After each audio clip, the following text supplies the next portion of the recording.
When people hear the name Toyota Supra, one thing usually comes to mind: incredible horsepower. They think of the legendary 2JZ engine, massive single-turbo conversions, screaming anti-lag systems, flames shooting from titanium exhausts, and street builds capable of producing well over 1,000 horsepower. Others remember the Supra from movies, video games like Gran Turismo, or the tuning culture that exploded in the late 1990s and early 2000s. But few enthusiasts realize that the Supra earned much of its legendary reputation on one of the toughest racing stages in the world, the All Japan Grand Touring Car Championship, better known as JGTC. Before social media, before YouTube, and before drifting became a worldwide phenomenon, JGTC was captivating motorsport fans across Japan. It wasn't simply another racing championship, it was the ultimate battlefield where Toyota, Nissan, Honda, Mazda, Mitsubishi, Subaru, and international manufacturers pushed engineering to its absolute limits. And at the heart of Toyota's assault stood one unforgettable machine, the Supra.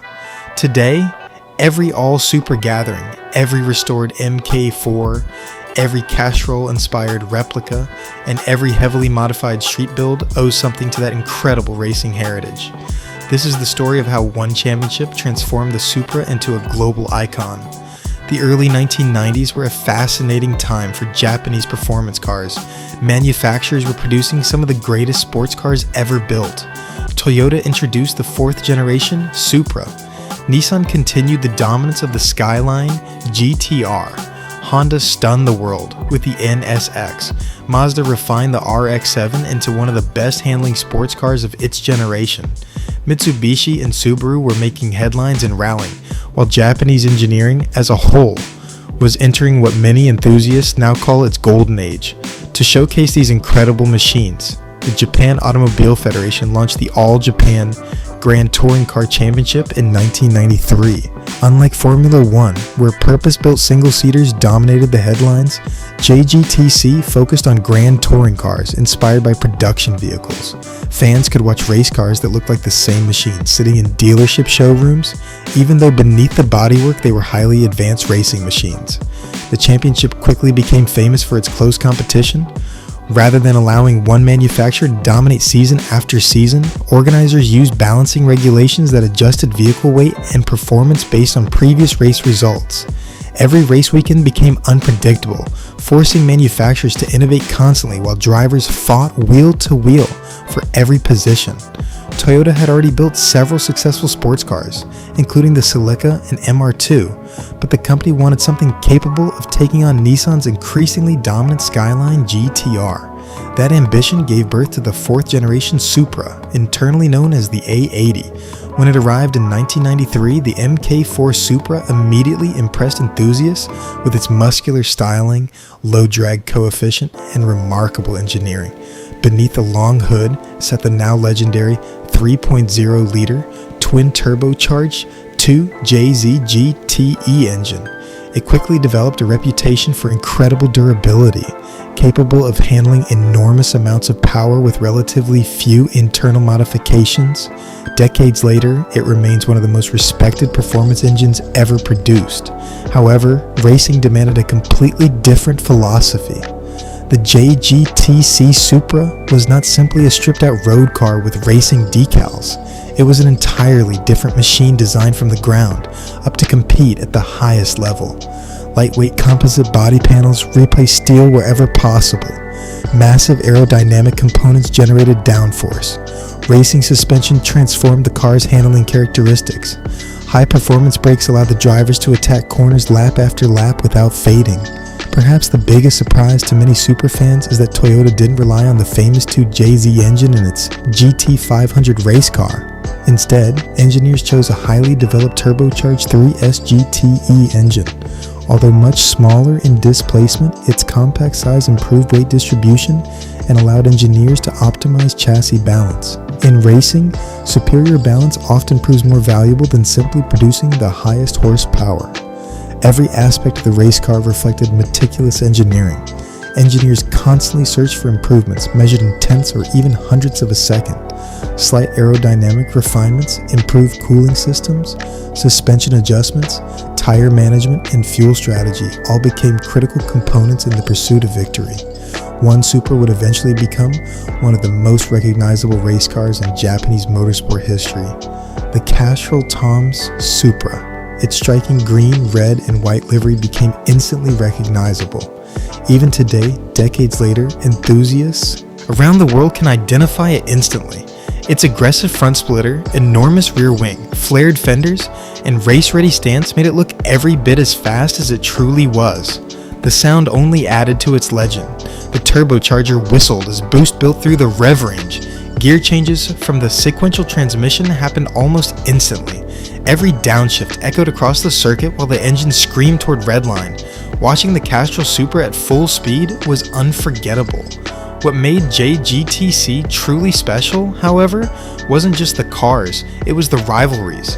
Toyota versus Nissan, Supra versus Skyline GTR, Honda NSX, challenging both manufacturers, Mazda's RX-7 refusing to back down despite fierce competition. Every race became a battle not only between drivers but also between engineering philosophies. Manufacturers invested enormous resources into development because every victory enhanced their reputation among enthusiasts and customers alike. The Skyline GTR had already earned worldwide respect through its dominance in touring car racing, becoming known as Godzilla. Toyota understood that defeating Nissan would require relentless determination. Engineers returned to their workshops after every race, searching for even the smallest performance gains. Over an entire season, those tiny improvements added up to significant advantages. The payoff came during the unforgettable 1997 season. Drivers Michael Crum and Pedro de la Rosa fought through one of the closest championship battles in JGTC history. Every qualifying session, every pit stop, and every overtake carried enormous importance. When the season finally ended, the Castrol TOM'S Supra secured the GT 500 Drivers' Championship, cementing its place among the greatest race cars Japan had ever produced.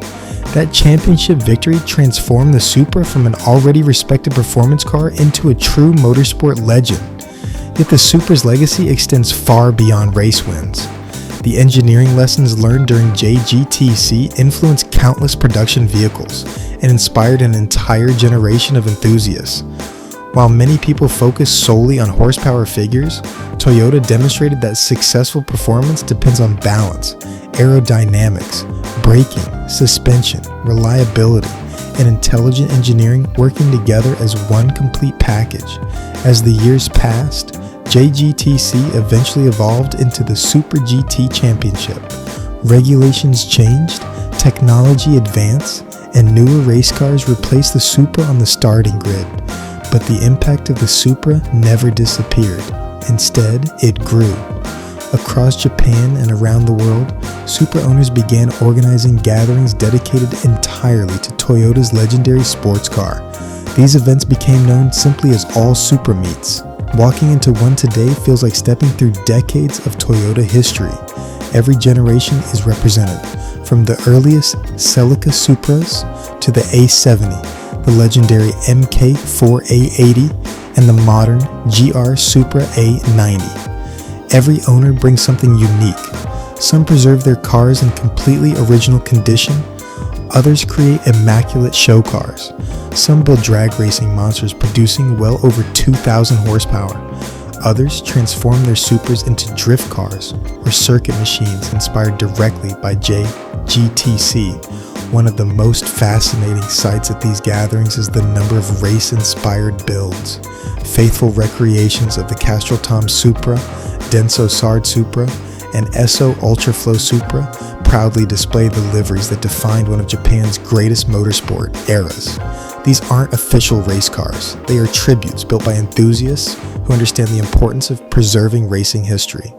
Even modern aftermarket styling owes much to JGTC. Wide-body kits, massive rear wings, front splitters, canards, diffusers, lightweight wheels, and aggressive race-inspired fitment all trace their roots back to the championship. An All Supra gathering is about much more than horsepower. It's about community. Owners exchange tuning knowledge, mechanics discuss engine combinations, builders compare turbocharger setups, photographers capture rolling shots, families introduce younger generations to Japanese car culture. Every conversation reflects decades of shared passion.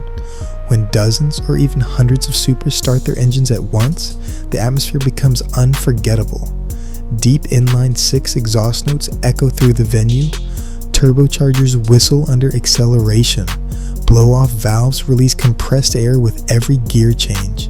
Occasionally, anti-lag systems produce spectacular flames that remind everyone just how closely modern builds resemble the race cars that inspired them. The Supra's influence now stretches across every continent. American drag racers continue breaking records with built-to JZ engines. Australian workshops produce world-class time attack Supras. European enthusiasts carefully preserve rare factory examples. Builders throughout Asia